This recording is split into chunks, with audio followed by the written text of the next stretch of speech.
حين يصلي المرء يبكي الشيطان. حين يصلي المرء يبكي الشيطان. اللهم صل وسلم وبارك على سيدنا محمد وعلى آله وأصحابه أجمعين. السلام عليكم ورحمة الله وبركاته. أخواتي وحبايبي كل اللي موجودين على القناة، ازيكم عاملين ايه؟ واهلا وسهلا بكل اخواتي الجداد اللي انضموا للقناة. اهلا وسهلا بيكم. النهاردة بقى ايه؟ النهاردة بسرعة كده 5 يوم رمضان. اللهم تقبل صيامنا وقيامنا. اللهم تقبل كل أعمالنا ودعائنا. كل سنة وانتم طيبين. يلا نحضر الفطار مع بعض. أنا طبعا دلوقتي الساعة 1 الظهر، قمت صليت الظهر وكالعادة زي كل يوم أخش بقى ايه على المطبخ. معايا ايه؟ هنعمل النهاردة فراخ ورز بالشعرية، ومعايا الطماطم، ومعايا ملوخية، ومعايا بامية. البامية والملوخية الجاهزين دول بايه بيسهلوا عليا الوقت والمجهود. هحط الفراخ كده في الشوربة بتاعتها، في المية بتاعتها.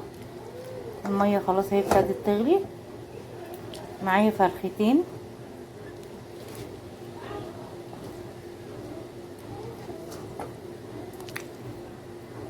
واخد كمان الكبد والقوانص اهي.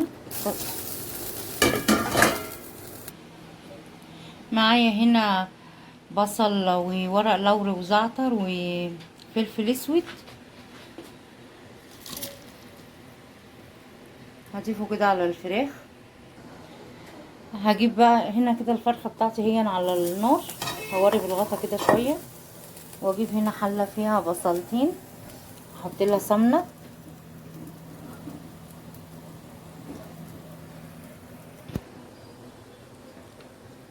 هشوح البصلاية بتاعتي كده، هحمرها.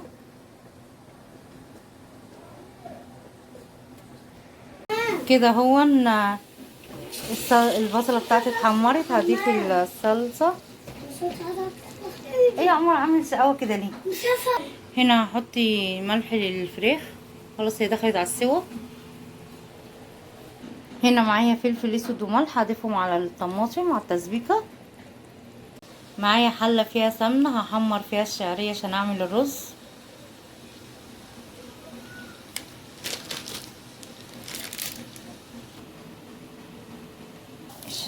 الشعرية بتاعتي بتتحمر، هسقط البامية، التسبيكة بتاعتي اتسبكت اهي.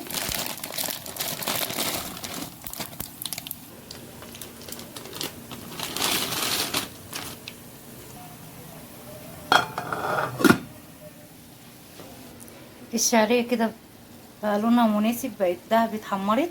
هضيف عليها الرز.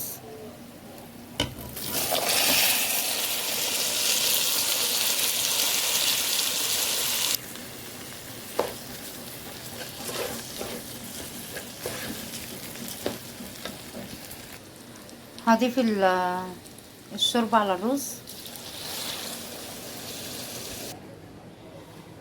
الفرخة خلاص اتسلقت، هدخلها الفرن. قبل ما ادخلها هدهنها صلصة كده زي ما انتوا شايفين، واروح ايه مدخلاها الفرن تتحمر.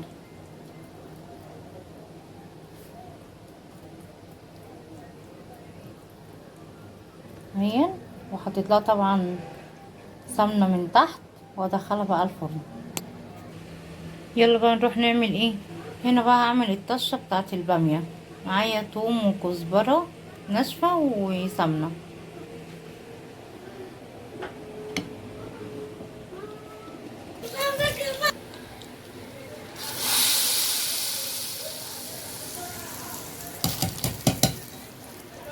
الله الله على الريحة بتاعت الملوخية والطشة.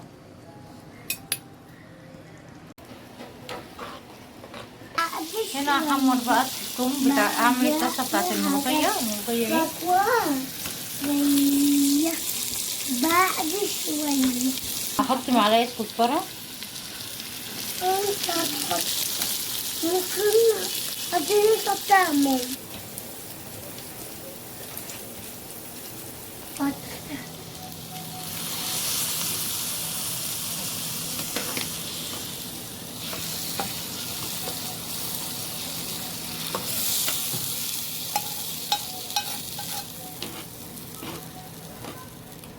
هعمل هنا العصير. معايا عصير تمر، هعمل تمر هندي.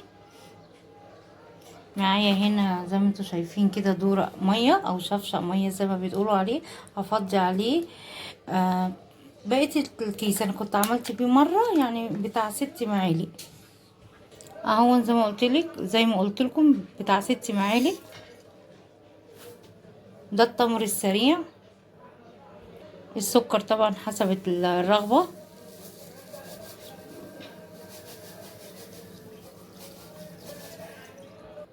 واقلبه كويس جدا لحد ما السكر يدوب.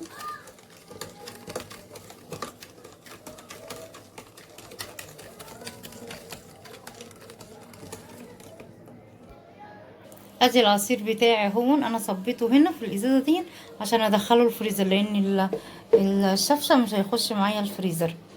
ادي عصير التمر هندي هحطه بقى في الفريزر يسقع، لان فاضل ساعه واحده بس على الفطار.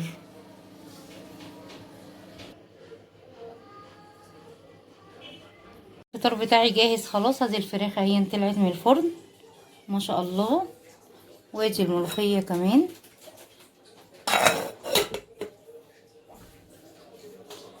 وادي التمر بتاعي، وادي طبق السلطه، وادي الباميه، وادي الرز.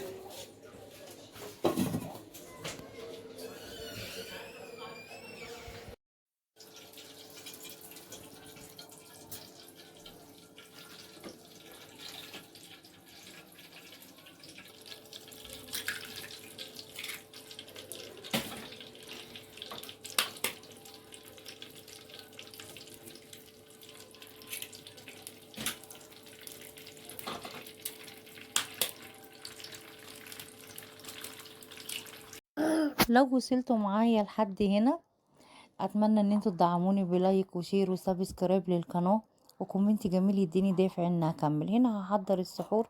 طبعا بقى الطبق الرئيسي على السحور هو الفول. هنا انا هقلي بيض وهحضر الفول طبعا بقى بالزيت والليمون والكمون وحاجه كده جميله قوي. ومعايا زبادي ومعايا جبن وعايزه اقول لكم والله العظيم انا نفسي اشكركم فرد فرد، كل اللي بيشاهد الفيديو، كل اللي بيكتب لي كومنت، كل اللي بيعمل لي لايك. شكرا جدا جدا جدا ليكم. اتمنى ان القناه تكون عجباكم، واتمنى ان الفيديوهات يعني ما تكونش طويله عليكم. واتمنى طبعا ده طلب من اختكم ان انتم ما تتخطوش الاعلان، يعني اتمنى ان انتم ما تتخطوش الاعلان.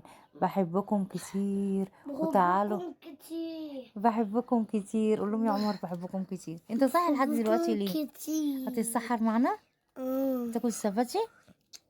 لا تاكل فول. طيب امال صاحي ليه بقى؟ ولا سباتي ولا فول؟ ماشي. السيرك عامل ايه؟ هنا هقول لكم بقى دمتم بخير وتصبحوا على خير تصبحوا على ونلتقي خير.